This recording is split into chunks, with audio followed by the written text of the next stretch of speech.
Dürüst adam sayıklar doğruluk için, hem çetin tutar kendini doğrulukta. Dürüstlük, pek bağlı iş insanın karakterinde.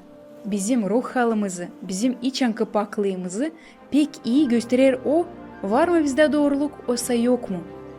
Dürüst adam, o açık yürekli, iyi yürekli, pak fikirli adam.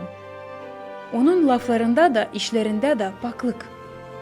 Bu türlü adam aramır kendine iyilik ya da zenginlik başka insanların değerinden. O kazanır pak işle kendi ekmeğini, hem koruyur kendi pak adını. Abraham Lincoln gençliğinde işlermiş küçük köy dükkanında. Akşamüstü hepsi işlerden sonra ona sıra gelermiş sayma parayı. Bir akşam sayarken onda çıkmış taziyede ne kadar lazım. O çok sayıklamış. Acaba nereden vardı nice olsun bu ziyade para? Sayıklayarak o gelmiş çıkışa, hani bir insana dil doğru saydı parayı da verdi ona taz geri.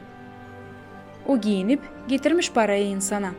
İhtiyar fukara insanın evine yetiştiğiyle laf ettiğiyle onunla öyle de çıkmış ki para onun. İnsanlar öğrenmişler Lincoln'ın dürüstlüğü için da o kazanmış kendine iyi ad. Yıllarca sonra Lincoln bütününe kasabının inanını kazanmış. Sonra da bütününe memleketin inanını kazanmış. Da olabilmiş, ayrılmış prezident. Doğruluğu pek sever Allah, hem insanların gözünde de doğruluk pek pahalı.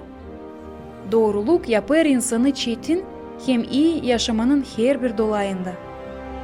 Doğruluk yardım eder bize olma gerçek, halis inancı, değil sadece insanların gözünü boyama adını.